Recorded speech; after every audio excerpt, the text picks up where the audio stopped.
부활에 관한 설교 두 번째 시간입니다. 베스트셀러의 작가이며 미국 뉴욕에서 6천여 명이 넘는 리디머 장로교회를 담임하는 팀 켈러 목사님은 고통에 관한 많은 책을 썼습니다. 그런데 안타깝게도 최근 목사님 자신이 췌장암에 걸려 투병 중에 있습니다. 그는 췌장암과 싸우면서 고난받는 현대인들에게 이런 메시지를 전했습니다. 우리를 향한 하나님의 계획과 하나님의 뜻은 언제나 선하시고 온전하시다. 코로나 팬데믹으로 고통받는 현대인은 오직 부활 신앙으로만 이 어려운 상황을 극복할 수 있다라고 말했습니다. 여러분, 우리는 참으로 지금 어려운 시대를 살아가고 있습니다. 코로나19보다 더 두렵고 무서운 것은 죽음이라고 하는 것입니다. 죽음이라고 하는 놈이 항상 우리의 곁을 어스렁거리고 다니고 있습니다. 그러나 부활 신앙을 가진 사람은 어떤 상황에도 낙심하거나 좌절하지 않게 될 것이고, 결국은 예수 그리스도의 부활을 믿는 신앙으로 승리하게 될 줄 믿습니다. 여러분이 아시는 것처럼 최근 우리는 캄보디아 안윤기 선교사님의 아들 사망 소식을 접했습니다. 21살짜리가 세상을 미국 유학 중에 떠났습니다. 그리고 그제는 또 연세 드신 우리 집사님 가운데 한 분이 세상을 떠나셔서 장례를 치렀습니다. 그리고 오늘 아침에는 오전 8시 예배를 인도하기 전 우리 여집사님의 아들 암으로 투병하다가 27살의 나이로 세상을 떠났고, 지금 그의 시신이 서울에서 운구되어 내려오고 있습니다.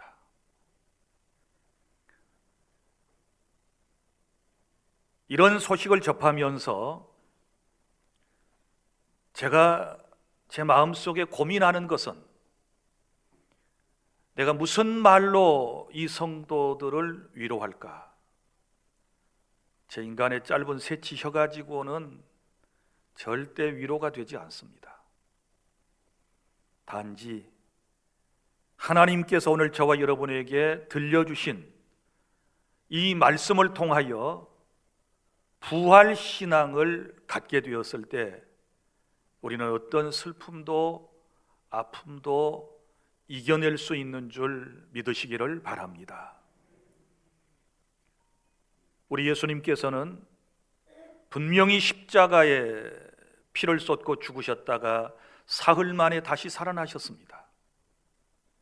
그리고 십자가와 부활에 대한 이 소식은 사도들을 통하여 여러 지역에 전파되었습니다. 특별히 고린도 교회에 이 십자가와 부활의 메시지가 전해졌고, 그것을 믿는 사람들이 모여 고린도 교회가 되었다고 그랬습니다.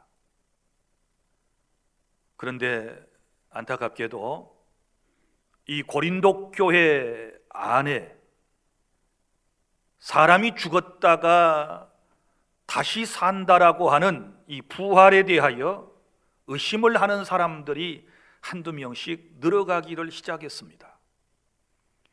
그래서 안타까운 마음으로 12절은 이렇게 시작됩니다. 그리스도께서 죽은 자 가운데서 다시 살아나셨다 전파되었거늘 너희 중에 어떤 사람은 어찌하여 죽은 자 가운데서 부활이 없다 하느냐. 고린도 교회 안에 몸에 부활이 없다라고 하는 사람들이, 그것을 그렇게 생각하는 사람들이 많이 있었기 때문에 사도 바울은 지금 그들에게 펜을 들어서 고린도 전서를 기록하게 되었던 것입니다. 이제 본문을 통해서 흔들리는 우리의 신앙, 특별히 부활 신앙에 대하여 우리는 확고한 믿음을 가지고 승리하기 위하여 오늘 말씀을 여러분들이 잘 경청해 주시고 마음판에 깊이 새기심을 통하여 이 험한 세상을 부활 신앙으로 승리해 나아가는 우리 주 안의 모든 성도 여러분들이 다 되시기를 바랍니다. 첫째, 본문의 12절부터 19절까지 말씀은 이렇게 시작됩니다. 만일 죽은 자의 부활이 없으면, 사도 바울은 부활을 논증하기 위하여 만일 죽은 자의 부활이 없으면 이렇게 운을 떼고 있습니다. 이런 것들을 부정에 의한 부정을 논증하는 방법, 더 쉽게 풀어서 얘기하면 부정을 통하여 긍정을 설명하는 방법이라고 그럽니다. 자, 만일 죽은 자의 부활이 없으면 7가지 일들이 발생하게 될 것입니다. 먼저는 13절, 예수님의 부활도 없을 것입니다. 죽은 자의 부활이 없다면 그리스도도 다시 살아나지 못하였으리라, 이렇게 말하고 있지 않습니까? 사랑하는 여러분, 우리 예수님의 부활하심을 통하여 사람이 죽었다가 다시 살 수 있다라고 하는 것을 우리에게 지금 증명하고 있는 것이고, 그리고 14절에 보면 만일 죽은 자의 부활이 없으면 전도도 헛것이고 우리의 믿음도 헛것이다 라고 말하고 있습니다.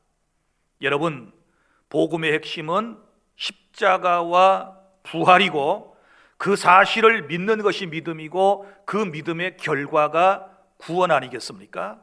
그런데 만일 죽은 자의 부활이 없다면 우리 전도가 헛것이 되는 것이고, 또한 여러분이 믿는 그 믿음도 헛것이 될 수밖에 없다, 이렇게 설명을 하고 있고, 그리고 또 15절에 보면 그동안 예수님을 증거했던 모든 사람들은 결국 거짓 증인이 되고 만다. 예수님의 부활을 전한 사람은 만약에 몸에 부활이 없다면 사기꾼이 되고 말 것이다, 이렇게 말하고 있고, 17절에는 우리가 여전히 죄 가운데서 죽은 자이다. 만일 죽은 자의 부활, 예수 그리스도의 부활이 없으면 우리는 여전히 죄 가운데서 죽은 사람일 것이다, 이렇게 말하고 있습니다.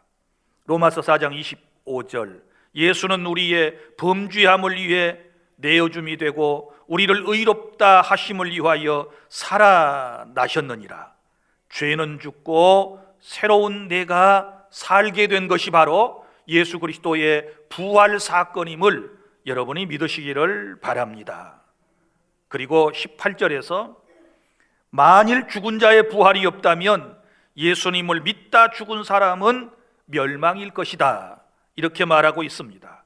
여러분, 초대교회 신자들, 경건한 성도들은 모두가 다 예수님께서 부활하신 것을 믿고 알고 자신도 부활할 것을 믿고 세상을 살다가 죽게 되었는데, 여러분, 만일 죽은 자의 부활이 없다고 말한다고 할 것 같으면 이 사람들은 어찌 되겠습니까?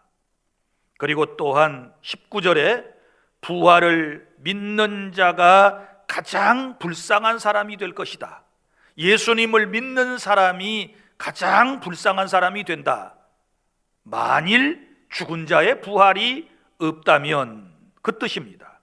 여러분, 그리스도인들은 예수님의 부활을 믿기에 그리스도를 위하여 그리고 자신의 삶 전체를 드리며 살고 그렇게 주님의 품 안에 안겼는데 몸의 부활이 없다면 이보다 더 불쌍한 사람들이 어디에 있겠습니까? 그래서 이 7가지 부정에 의한 부정을 논증하면서 결국 예수 그리스도의 부활은 역사적 사건이다 라고 하는 것을 우리에게 제시하면서 추호도 흔들림 없는 믿음을 가지고 몸의 부활을 믿어라 라고 하는 말씀입니다. 여러분, 몸의 부활을 믿으시기를 바랍니다. 그리고 둘째 단락입니다. 본문의 20절부터 22절까지 말씀은 예수 그리스도의 부활의 의미를 설명하고 있습니다. 예수님의 부활은 어떤 뜻이 있는가? 그리스도의 부활은 성도의 부활을 보증하는 일과도 같다라고 하는 것을 말씀을 하고 있습니다. 여러분, 여기 20절은 그러나 이렇게 시작됩니다.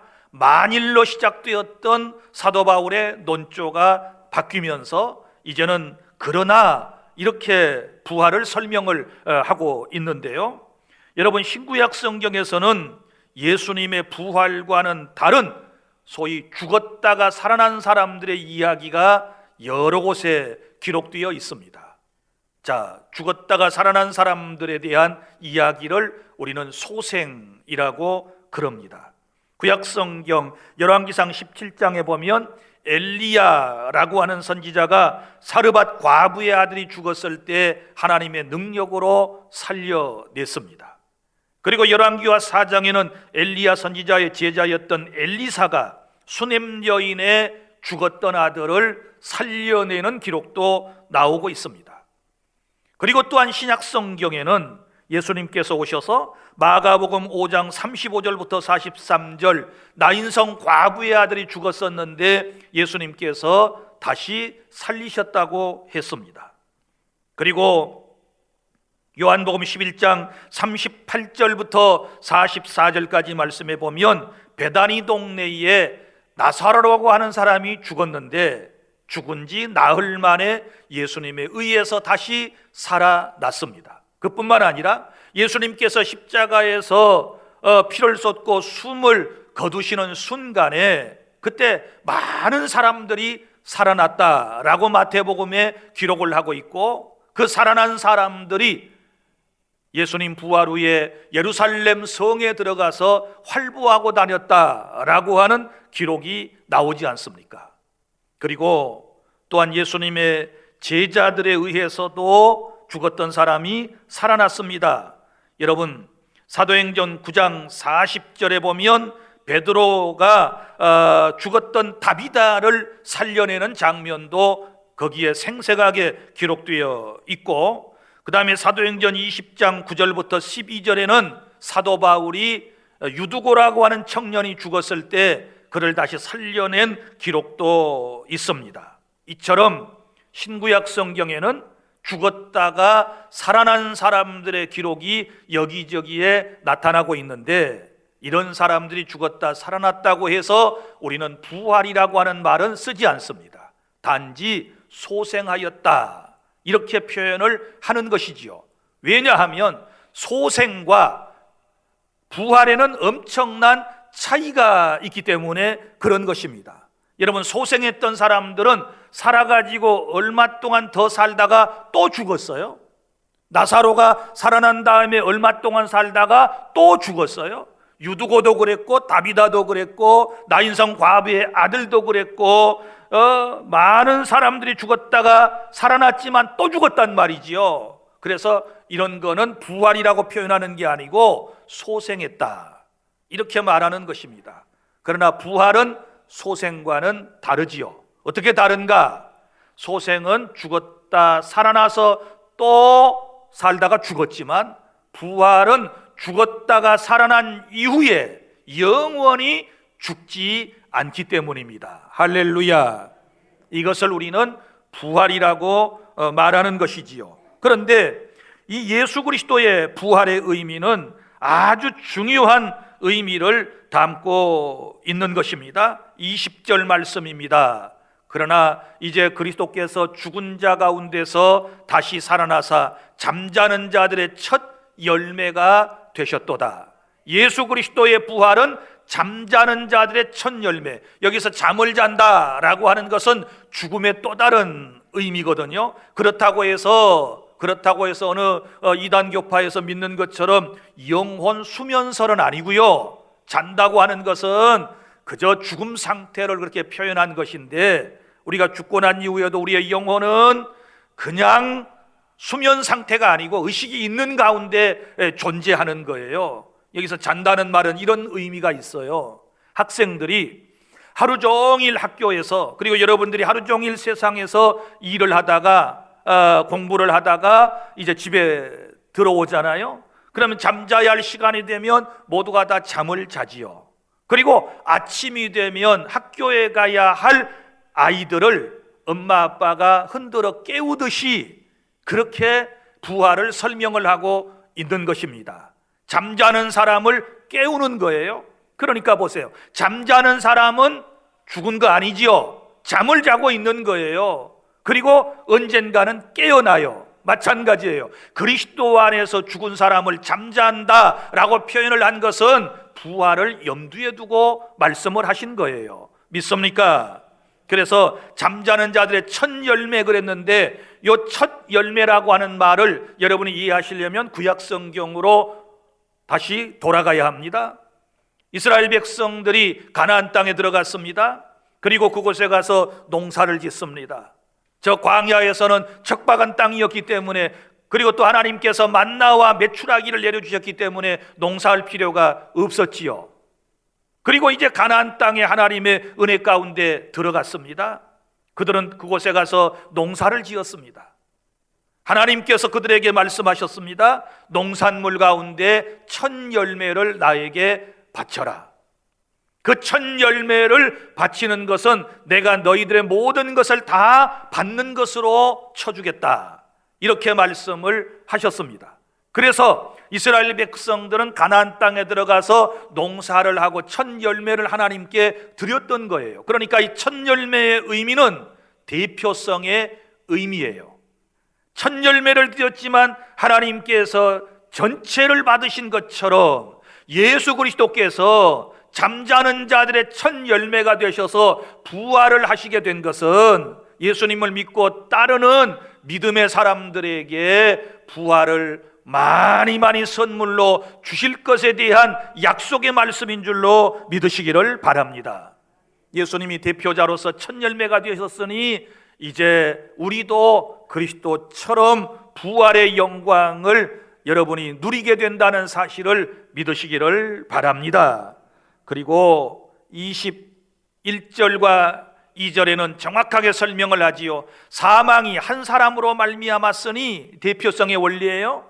자, 사망이 한 사람으로 말미암았다는 말은 우리의 시조인 아담과 이제 무관하지 않지요. 아담의 범죄로 말미암아 모든 사람이 다 죄인이 되었고 사망에 이르게 되었다. 이건 대표성이에요.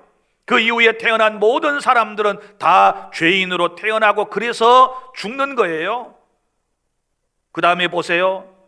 사망이 한 사람으로 말미암았으니 죽은 자의 부활도 한 사람으로 말미암는도다. 죽은 자의 부활이 한 사람, 그 한 사람은 누구예요? 예수 그리스도예요. 예수 그리스도 한 분의 부활 사건을 통하여 그를 믿고 따르는 모든 사람도 부활의 은총을 입게 될 것이다. 할렐루야. 22절 더 풀어서 얘기합니다. 아담 안에서 모든 사람이 죽은 것 같이, 아담 한 사람 때문에 모든 사람이 죄인 되어 죽은 것 같이 그리스도 안에서 모든 사람이 삶을 얻으리라, 부활의 영광을 누리게 될 것이다. 이 약속의 말씀을 믿으시기를 바랍니다. 이처럼 예수 그리스도의 부활의 의미는 우리 예수님을 믿고 따르는 사람들에게 부활이 있다라고 하는 것을 증명해 주시는 보증의 사건이라고 하는 것을 여러분이 믿으시기를 바랍니다. 그 다음에 세 번째 단락입니다. 본문의 23절부터 28절까지 말씀, 성도의 부활은 언제 이루어지며 어떤 순서가 있게 될 것인가, 여기에 대하여 말씀을 하고 있습니다. 23절, 그러나 각각 자기 차례대로 되리니, 부활에는 차례가 있다고 그랬습니다. 먼저는 첫 열매인 그리스도요. 자, 먼저는 부활의 첫 열매인 그리스도께서 부활하셨다라고 하는 것을 우리에게 말씀을 해주고 있고, 자, 그 뒤에 보십시오. 다음에는 그가 강림하실 때, 그는 누굽니까? 예수 그리스도가 강림, 재림하실 때에 그리스도에게 속한 자요, 그리스도에게 속한 자를 뭐라고 그래요? 크리스천이라고 그러고 성도라고 그러고 예수님을 믿는 사람을 말하는 것입니다. 그러니까 예수 그리스도께서 재림하시게 되었을 때 그리스도 안에 있는 예수님을 믿는 사람들이 부활의 영광을 체험하게 된다라고 하는 사실을 믿으시기를 바랍니다. 그리고 24절, 그 후에는 마지막이니, 이렇게 말씀을 해요. 그 후에 마지막이라고 하는 말은 무슨 말인고 하면 또 부활할 사람이 있어요. 예수님을 믿는 사람만 부활하는 것이 아니고 예수님을 믿지 않는 사람들, 악인의 부활도 성경에는 있다고 말씀을 합니다. 이 사람들은 왜 부활할까요? 심판받아서 영원한 지옥의 형벌을 받기 위해서 악인들도 마지막 날에 부활을 경험하게 될 것입니다. 그래서 부활은 예수 그리스도 다음에는 첫째 부활과 둘째 부활이 있는데, 물론 그 부활의 의미를 영적으로 설명을 하는 분들도 있고 몸의 부활로 설명을 하는 분들도 있는데, 저는 몸의 부활로 보는 것입니다. 그래서 첫 번째 부활은 바로 성도의 부활이에요. 믿습니까? 그래서 성경의 첫 번째 부활에 참여하는 자가 복이 있다. 성도의 부활, 의인의 부활, 영생으로 가는 부활에, 영원한 천국에 들어가는 부활에 참여하는 자가 복된 줄로 믿으시기를 바랍니다. 그 다음에 둘째 부활이 바로 뭐라고요? 이제 이 불신자들, 예수님을 믿지 않는 사람들이 마지막 날에 부활하여 심판받고 영원한 지옥의 형벌을 받게 된다라고 주님께서 우리에게 분명하게 말씀을 해 주셨습니다. 사랑하는 여러분, 이처럼 분명히 주님이 다시 오시는 날 먼저 저 세상으로 갔던 사람들이 부활하게 될 것이고, 만약에 나중에 또 설명을 드리겠지만 예수님이 부활할 그때까지 우리가 살아있다면, 살아있는 우리는 그대로 들림을 받아 이제 공중에서 주님을 영접하는 그런 은혜가 있게 될 줄로 믿으시기를 바랍니다. 사랑하는 여러분, 이처럼 예수 그리스도의 부활은 역사적 부활이었고, 또 그를 믿는 저와 여러분의 부활도 확실하다라고 하는 사실을 추호도 의심 없이 마음속에 받아들이고 믿는 저와 여러분이 되기를 바랍니다. 그리고 본문의 25절부터 28절까지 말씀은 부활하신 주님의 재림을 통하여 주님이 통치하시는 나라가 도래하게 된다. 하나님의 나라가 임하게 된다. 주께서 오셔서 왕으로서 통치하시는 그런 나라에 대한 말씀이 25절부터 28절까지에 기록되어 있는데, 오늘은 제가 생략을 하도록 하겠습니다. 그 다음에 이제 29절부터 34절까지 네 번째 단락이 나오는데, 여기 말씀은 이제 부활신앙을 믿는 우리는 어떻게 살아야 할 것인가에 대하여 말씀을 하고 있습니다. 자, 여기 말씀 29절, 오해를 많이 하는 말씀 가운데 하나인데, 만일 죽은 자들이 도무지 살아나지 못하면 죽은 자들을 위하여 세례를 받는 자들이 무엇을 하겠느냐? 어찌하여 그들을 위하여 세례를 받느냐? 이 말은 무슨 말인가 하면, 당시에 이단 가운데 소위 죽은 사람을 위한 대리 세례를 받는 사람들이 있었다 그 말이에요.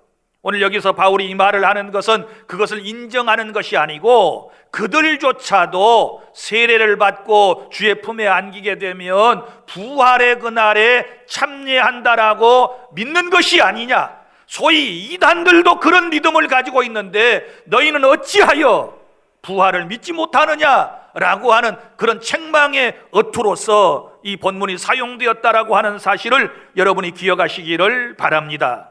자, 그러면 이제 예수님의 부활을 믿고 살아가는 우리에게 구체적인 삶의 태도에 대하여 말씀을 하고 있는데 오늘 세 가지로 본문은 말씀을 하고 있습니다. 첫째는 담대하게 사시기를 바랍니다. 30절, 또 어찌하여 우리가 언제나 위험을 무릅쓰리요. 사도 바울이 무슨 얘기를 하고 있습니까? 그는 부활 신앙을 가졌기 때문에 어떤 위험을 무릅쓰고도 주의 복음을 전하고 하나님 나라 확장을 위하여 힘써 일하겠다라고 하는 말씀입니다. 어찌하여 우리가 언제나 위험을 무릅쓰리요. 언제나 위험을 무릅쓴다라고 하는 말은 부활 신앙을 가졌기 때문에 결코 사람이나 세상이나 환경을 두려워하지 않는다라고 하는 바울의 신앙 고백이라는 것을 아시기를 바랍니다. 사랑하는 주 안의 성도 여러분, 우리는 절대로 세상에서 두려워할 필요가 없습니다. 죽음 뒤에 있는 영원한 생명을 확신하시기를 바랍니다. 코로나19 팬데믹 상황을 현대인들이 어떻게 극복해 나갈 수 있을까요? 자, 지금 다 모든 사람들이 죽음의 두려움 때문에 지금 벌벌 떨고 있지 않습니까?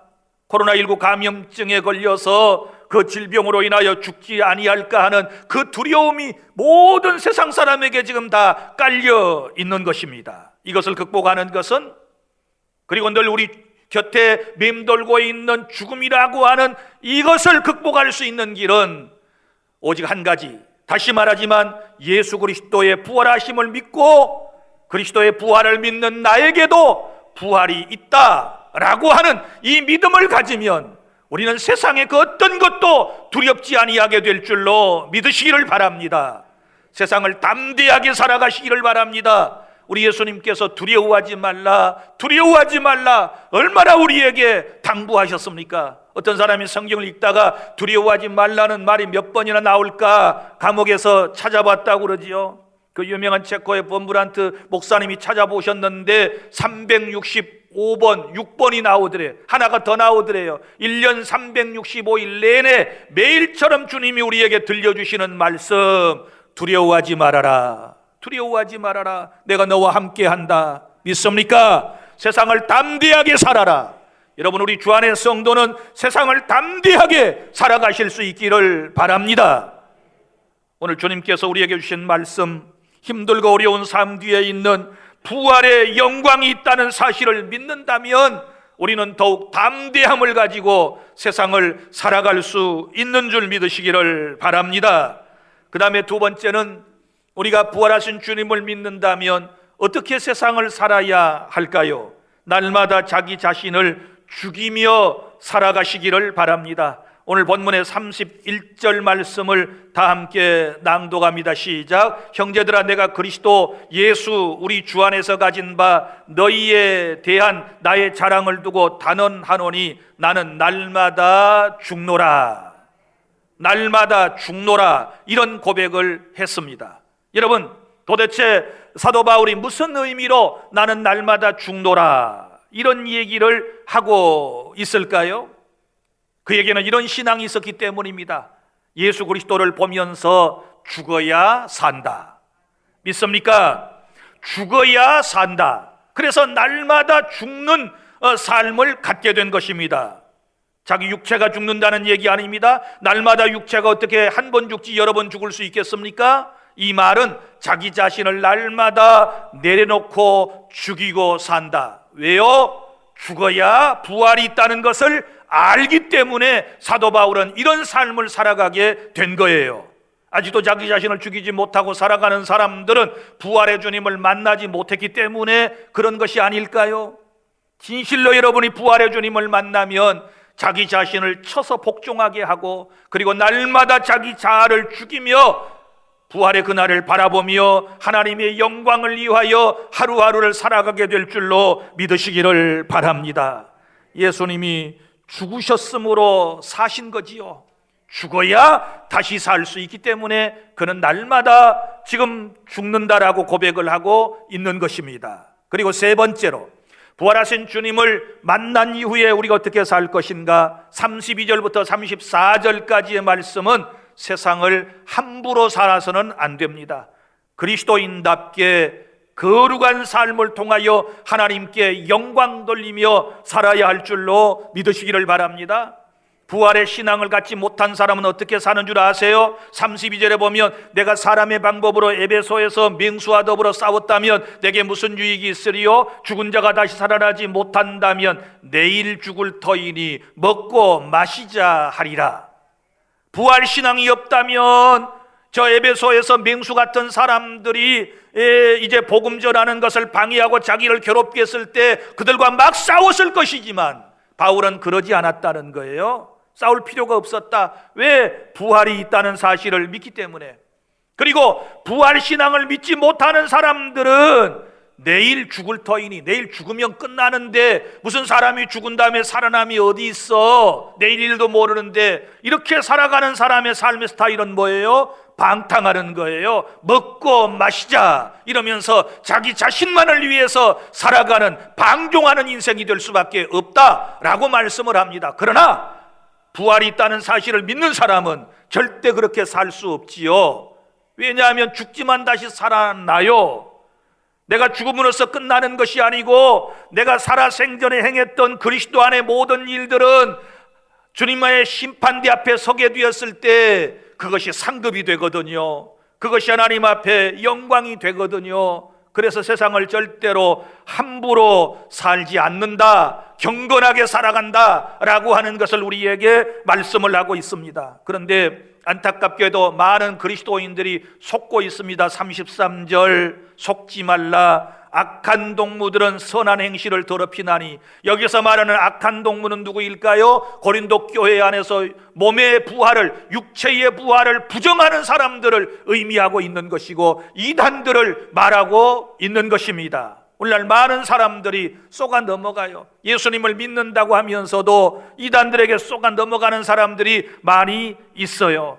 여러분, 이런 악한 동무들, 악한 사람들 여러분 잘 분별해내는 그런 지혜가 있기를 바랍니다. 그리하여 선한 행실을 더럽히지 마시기를 바랍니다. 고린도 교회 안에서 몸의 부활을 부정했던 사람들은 먹고 마시며 자기들 마음대로 세상을 살아갔어요. 그런 사람들과 친밀한 관계를 갖게 되면 나 자신도 더러워진다라고 하는 것을 우리에게 지금 말하고 있는 것입니다. 그래서 34절, 깨어 의의를 행하고. 부활을 믿는 사람은 깨어 있어야 돼요. 영적으로 깨어 있어야 돼요. 정신이 깨어 있어야 돼요. 깨어서 뭘 행해야 돼요? 의의를 행하고 하나님의 말씀 따라 살고 죄를 짓지 말아라. 부활 신앙을 가졌다면 죄를 짓지 말아라. 하나님을 알지 못하는 자가 있기로 내가 너희를 부끄럽게 하기 위하여 말한다. 고린도 교회 안에 하나님을 믿는다고 하면서 안다고 하면서도 진실로 하나님을 알지 못하고 부활을 알지 못하고 믿지 못하는 사람들을 지금 책망하고 있는 것입니다. 사랑하는 주 안의 성도 여러분, 우리가 죽음으로써 끝나는 게 아닙니다. 죽음 이후에 예수께서 부활하셨듯이 우리도 다시 주님 다시 오시는 그날 영광스러운 부활체로 변화되는 놀라운 체험을 하게 된다라고 하는 사실을 믿으시기를 바랍니다.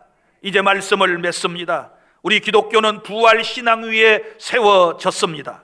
이제부터 부활의 확신을 가지고 세상에 나아가서 담대하게 하나님의 영광을 위하여 살아가실 수 있기를 바랍니다. 부활 신앙으로 무장하여 여러분 담대하시기를 바랍니다. 코로나19 팬데믹 상황을 여러분이 부활 신앙으로 극복해 나가실 수 있기를 바랍니다. 우리는 생명이 있습니다. 생명은 죽지 않습니다. 죽지만 다시 살아나게 될 것입니다. 여러분, 오늘까지 우리 주 안의 공동체 가운데 관련된 사람 3-4분이 벌써 세상을 떠났지만 제가 확신을 가지고 제 자신부터 위로를 받고 우리 유가족들에게 위로를 드리는 말씀은 죽지만 다시 살아납니다. 할렐루야. 이 부활신앙 아니면 어떻게 자식을 잃고 사랑하는 남편을 저 세상에 보내고 이 험한 세상을 헤쳐나갈 수 있겠습니까? 부활신앙 아니면 여러분 이 세상 우리 살아갈 자신이 없어요. 여러분보다 먼저 저 세상으로, 저 천국으로 보낸 사랑하는 자녀들, 사랑하는 아내, 남편들, 부모님들, 여러분 부활의 그날에 그리스도 안에 있었던 사람은 다시 살아나서 우리가 다시 만나게 될 것에 대한 확신을 가지고 오늘 위로를 받고 용기를 가지고 담대함으로 저와 여러분이 이 험한 세상을 헤쳐나가시기를 바랍니다. 그리고 부활의 그날이 있기 때문에 더 조심하면서 경건하게 살아가는 우리의 삶이 꼭 될 수 있기를 바랍니다. 기도하겠습니다.